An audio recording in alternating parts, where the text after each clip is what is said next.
Hi ma'am, என் பேர் Ganga, ஹரிஹரனோட parent. ஆச்சாரிய சிக்ஷா Mandir Villianur campus class அப்சர்வேஷனுக்காக வந்திருந்தேன். Tamil class எடுத்திருந்தாங்க, நளினி மேம் தான் எடுத்தாங்க. இளைய தோழனுக்குன்ட்டு லெசன் எடுத்திருந்தாங்க. அவங்க எடுத்த லெசன் வந்து பார்த்தீங்கன்னா எனக்கு ரொம்ப பிடிச்சிருந்தது. அவங்க எப்படின்னா மன வரைபடம் வச்சு பிள்ளைங்களுக்கு வந்து எடுத்திருந்தாங்க. அதுக்கு நடுவில் வந்து ஸ்கூலோட நிறைய ஆக்டிவிட்டீஸ் எல்லாமே அதில் பண்ணியிருந்தாங்க. லெஃப்ட் ஹேண்ட்லேருந்து ஹேண்ட் ரைட்டிங் அவங்க அழகாக எழுதியிருந்தாங்க பிள்ளைங்க. அதே மாதிரி புக்கை வந்து தலைகீழ வச்சு படிச்சிருந்தாங்க. நல்லா ரீட் பண்ணாங்க. அந்த லெசனோட விளக்கமும் பிள்ளைங்க வந்து நல்லா கொடுத்துருந்தாங்க. நடுவில் வந்து மேம் வந்து எல்லாரையும் கேள்வி கேட்கும்போது நல்லா அட்டென்ஷனாக பசங்க வந்து எல்லாத்துக்கும் பதில் சொன்னாங்க. மேம் நல்லாவே கிளாஸ் எடுத்திருந்தாங்க. அதே மாதிரி ஆச்சாரியோட ரொம்ப எனக்கு பிடிக்குன்னு பார்த்தீங்கன்னா மாண்டிசரி செக்ஷன் ரொம்ப பிடிக்கும். அதை விட சைட்டிஷன் டே பண்ணுற அந்த ஒரு விஷயம் எனக்கு ரொம்ப பிடிக்கும். அதில் என்ன ப்ளஸ்ஸாக பிடிக்குன்னு பார்த்தீங்கன்னா பிள்ளைங்க வந்து அந்த ஸ்டேஜ் ஃபியர் இருக்காது. அதில் சொல்கிற எல்லா ஸ்டேஜில் வந்து எல்லா பிள்ளைங்களாலையும் சொல்ல முடியாது.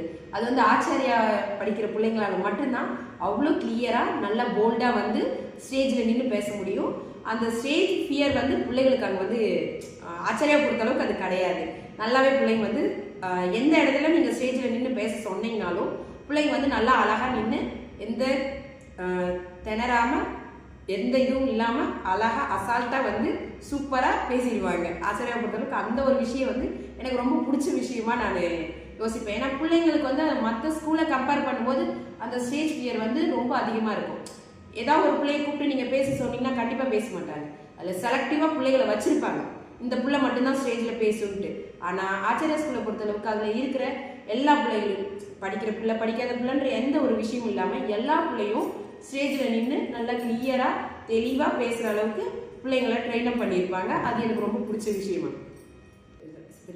அது மட்டும் இல்லாமல் எம்டிஜி கொடுத்த white book, green, yellow book, இந்த 3 புக்கும் பார்த்தீங்கன்னா பிள்ளைங்களுக்கு வந்து அந்த இன்டர்வியூ எடுக்கிற பேரண்ட்டுக்கிட்டேயா இருந்தாலும் ஃப்ரெண்டுக்கிட்டேயா இருந்தாலும் இல்லை ஹையராக இருக்கிறவங்க கிட்ட இருந்தாலுமே சரி, ஹையர் பொசிஷனில் இருக்கிறவங்ககிட்டையும் இன்டர்வியூ எடுக்கிறதுக்கு ஆச்சாரிய பிள்ளைங்களை பொறுத்தளவுக்கு அது நல்லா ஸ்டேஜ் ஃபியர் இல்லாமல் நல்லா பர்ஃபெக்டாக அதை எடுக்கிறதுக்கு எம்டிஜி வந்து சூப்பராக பண்ணியிருக்கிறாரு. அந்த ஒரு விஷயம் நல்லாவே இருக்குது.